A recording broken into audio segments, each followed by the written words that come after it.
Right then, settle down. Pour yourself a decent cup of tea, none of that iced abomination, and listen up. Here is a little story about politics, priorities, and the fine art of getting your mates to help you move house. Well, here we are again. Another day, another Labour politician treated the ministerial code like optional reading. Angela Rayner, yes, her again, has apparently decided that taxpayer-funded bodyguards are not just for protection, they are for box lugging and furniture shifting. You see, when you are a member of the government, moving house is not just a chore, it is a state-sponsored operation. BMW X5 flashing lights and a couple of poor sods from mighty security playing removal men, while the rest of us are lucky to get a mate with a van and a lukewarm Greggs sausage roll. And the stamp duty? Oh, do not worry, just a minor oversight. Happens to the best of us when we are juggling multiple properties and public office. Frankly, if this is what passes for leadership these days, I will stick to my hammock in Isaan and let the circus roll on without me. However, you know, it is not the big things which break a company. It is not the wars or the recessions or even a particularly bad batch of strawberries. No, it is the little things, the slow, steady drip of nonsense that erodes all common sense. Now, I have here for your enjoyment a perfect crystallized droplet of that very nonsense. It involves a politician, as I said, Angela Rayner, a partner, 2 bodyguards and a cardboard box. I tell this story from my veranda here in Thailand, sipping a cup of tea that is probably more honest than the average MP, and I had to chuckle. Not a happy chuckle, you understand, more of a weary, I told you so rumble. It's about the former Deputy Prime Minister, Angela Rayner, seemingly a woman who has forgotten what a removal van is for, or indeed when you need a favour from a friend with a strong back. Let me set the scene. We are in Hove, actually, a nice place, so I am told. Miss Rayner has a property there, and her partner, Sam Turry, a former Labour MP himself, who was once sacked from a shadow minister role for, and I love this, unauthorised media appearances. A man who clearly understands the rules needed to move some of his belongings. We are not talking a grand piano, we are talking boxes, personal effects, a lamp perhaps, a collection of regrettable ties. Now, Miss Rayner, as a senior politician, is entitled to close protection officers.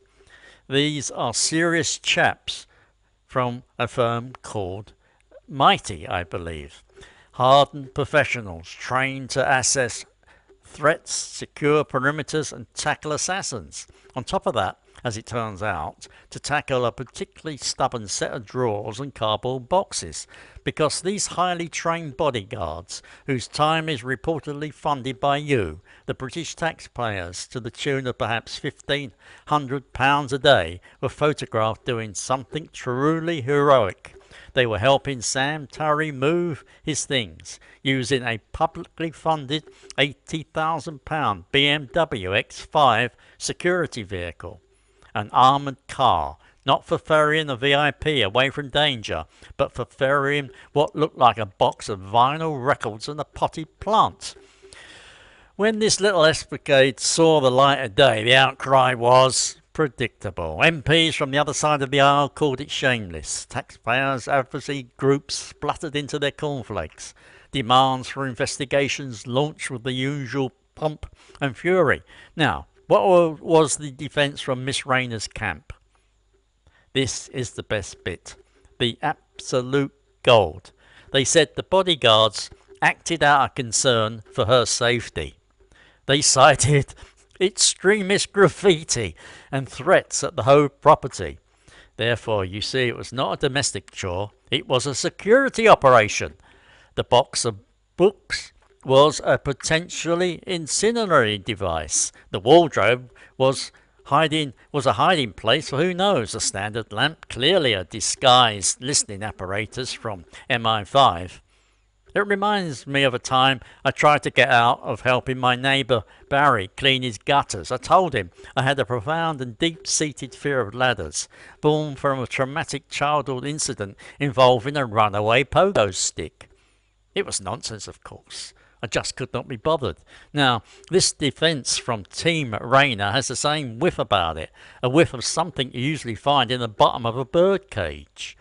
Let us be charitable for a moment. Let us say the threat was real, imminent, and specifically targeted at the half-empty bottle of fabric conditioner Sam was carrying.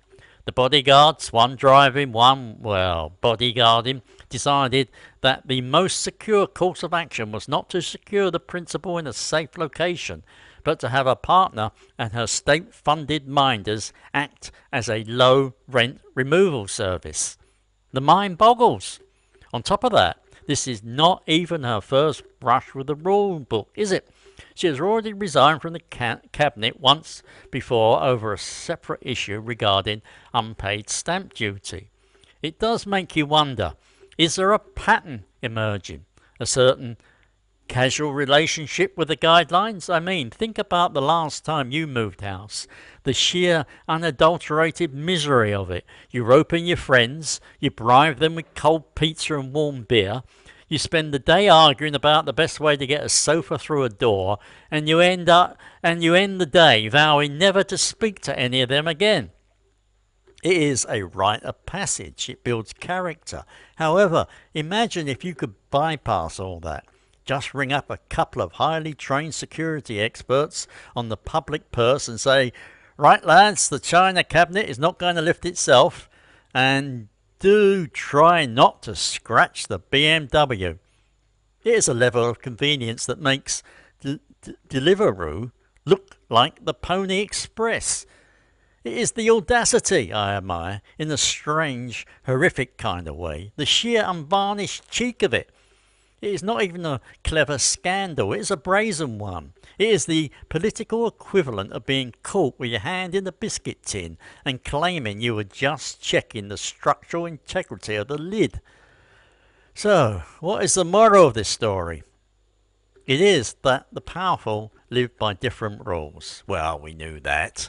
It is that common sense has packed its own boxes and left the country, possibly. For me, sitting here in the tropical heat, it is a simpler lesson. It is a reminder that no matter how high you climb, no matter how many bodyguards or BMWs you have at your disposal, you should never ever be too important to hire a van, or at the very least to buy your mates a better class of pizza.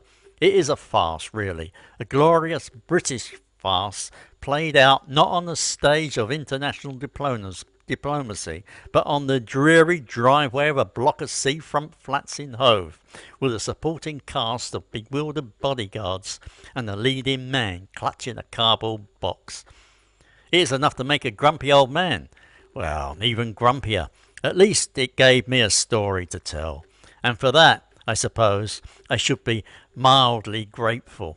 Now, I am off to water my orchids. A man has to have his priorities straight. What about you? What is your take on this whole palaver? Let me know in the comments below. Be gentle. My constitution is not what it used to be.